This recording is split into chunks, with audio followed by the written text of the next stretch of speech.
സുരേശ്വരി ഹരിപ്രിയേ തുളസി, കുട്ടേട്ടൻ എവിടെ? അത്താഴ പൂജ കൂടി കഴിഞ്ഞേ വരും. ജപിക്കാനിരിക്കുമ്പോ ഈ ഭസ്മം തൊടാൻ പറഞ്ഞയച്ചിട്ടുണ്ട്. ഞങ്ങൾ പോയിട്ട് വരാം. ശരി.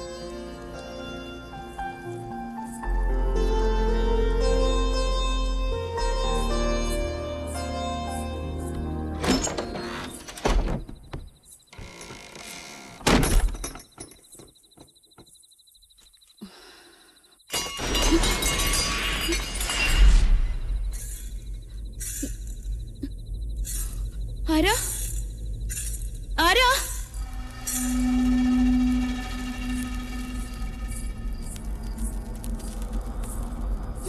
ആരാ? ആരാ വിളക്ക് കെടുത്തിയത്?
എനിക്ക് വേണ്ടത് ബുദ്ധിയുറക്കാൻ ഇപ്പോഴും സാരസ്വതം സേവിച്ചുകൊണ്ടിരിക്കുന്ന പരികർമ്മി കുട്ടികളെയല്ല. അതറിയില്ലേ നിനക്ക്? എവിടെയവൻ? നിന്റെയൊക്കെ വാദ്യാർ, എനിക്കൊന്ന് കാണണവനെ ഇങ്ങോട്ട് വിളിക്കുക.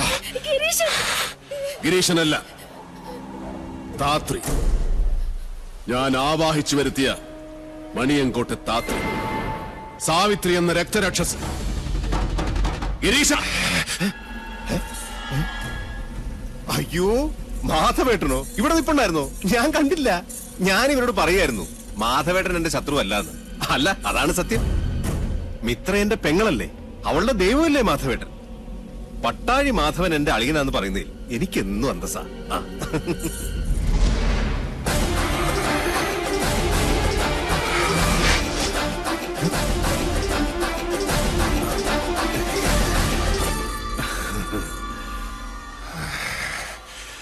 ഇരുമ്പാണിത്തുമ്പിൽ നീ എന്നെ ആവാഹിച്ച് നാടുകടത്താമെന്ന് കരുതിയിട്ടുണ്ടെങ്കിൽ നിന്റെ കാര്യം നമോ നമഃ. പിന്നെയൊന്നും പുലയോട് പുലയായിരിക്കും നിന്റെ അമ്മയ്ക്ക്. പട്ടാഴിയുടെ ആണിക്കലൂരി ഞാൻ.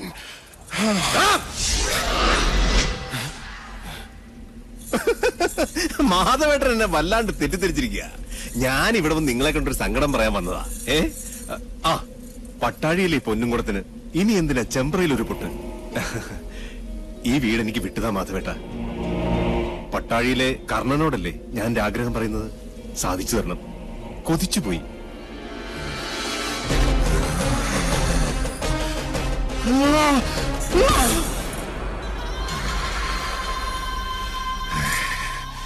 എന്റെ കുട്ടിയെ തോൽപ്പിച്ച ആരാണെന്ന് കേൾക്കണോ?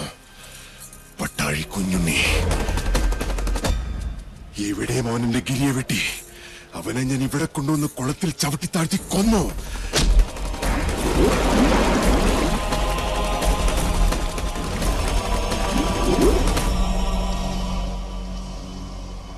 ആത്മാവും ശരീരവും വേർപെടുത്തി ഈ ഞാൻ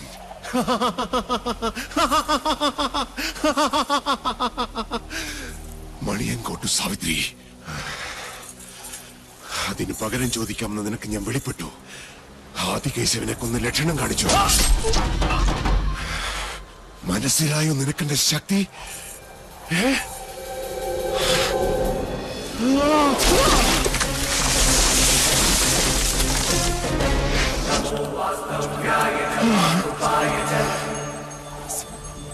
ഇനി എനിക്ക് വേണ്ടത് ഇവളെയാണ്. ഇവൾക്ക് വേണ്ടിയാണ് ഞാൻ കാത്തിരുന്നത് ഇക്കണ്ട കാലം വരേക്കും.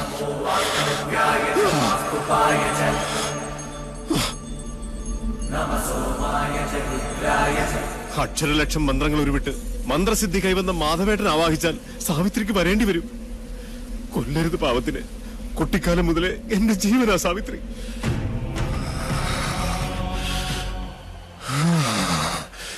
ഇനി ഞങ്ങളെ വേർപെടുത്താൻ പറ്റില്ലാർക്കും. നിശ്ചയിച്ചുറപ്പിച്ച തീരുമാനമാണോ? സംശയം വേണ്ടടാ നായി. ശക്തിയുണ്ടെ തടയടാതി എന്നെ.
കുട്ടേട്ടൻ മാത്രമല്ല, പേഴ്സണാലിറ്റി ഡിസോർഡറുള്ള ഒരു രോഗി കൂടിയാണ് നീ. നെല്ലൂർ മനയിൽ ഞാൻ കാലുകുത്തിയ ദിവസം, നിന്റെ നെഞ്ചിൽ ഞാൻ കാലുവെച്ച നിമിഷം, അന്നെനിക്ക് മനസ്സിലായി ഗിരീഷ, ചങ്ങല പൊട്ടിച്ച രോഗിയും ചങ്ങലക്കിടേണ്ട ക്രൂരതയും നീയാണെന്ന്. കുടിപ്പകളിൽ നിന്നും പാപങ്ങളിൽ നിന്നും മോചിപ്പിച്ച് ഇതൊരു മനുഷ്യാലയമാക്കി മാറ്റാമെന്ന് ഞാൻ തുളസിക്ക് വാക്കുകൊടുത്തു പോയി. ഇനി മുതൽ അവൾ ഇവിടെ താമസിക്കും. അതിനു മുമ്പ് നിന്നിലുള്ള സാവിത്രി മരിക്കണം. ആ മരണം നിനക്ക് രോഗങ്ങളിൽ നിന്നും ഭൂമിയിൽ നിന്നുള്ള ശിക്ഷകളിൽ നിന്നുമുള്ള മോചനമാണ്. ഹിംസ ദുഷ്ടനിഗ്രഹത്തിനാണെങ്കിൽ അത് ധർമ്മമാണ്, മനുഷ്യധർമ്മം. പറിച്ചെടുക്കുകയാണ് ഞാൻ അവളെ.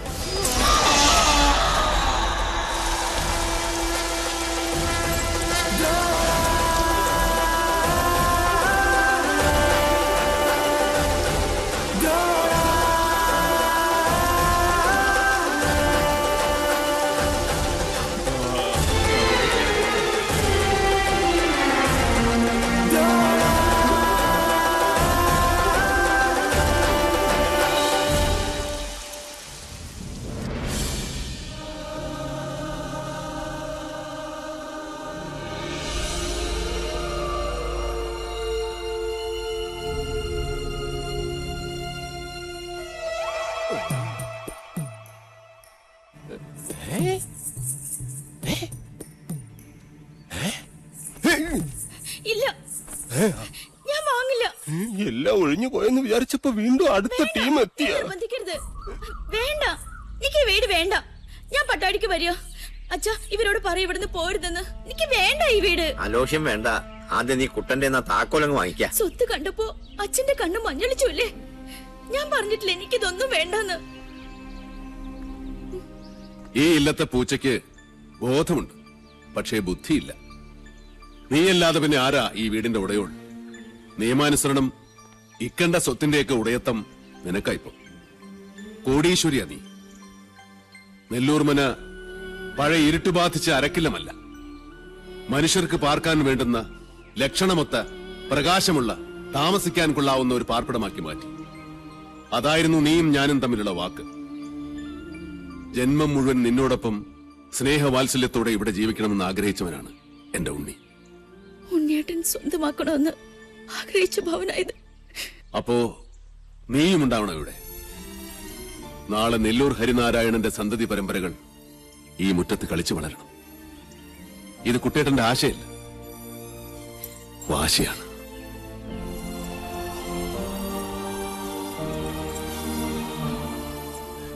എല്ലാരും പോകാനുള്ള പരിപാടിയാ. ഇത് തന്നെ അവസരം. ഇനി ഒട്ടും സമയം കളയണ്ട, നമുക്ക് വേഗം പോകാം.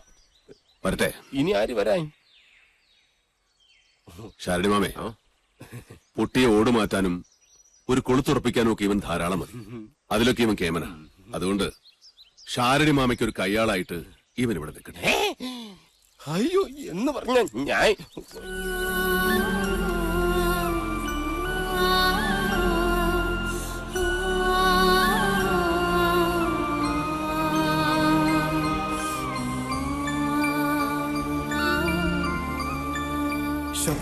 ശോഭയിൽ തെളിയുന്ന ദ്രോണ നക്ഷത്ര കോടികൾ കഥിപനാം ദ്രോണ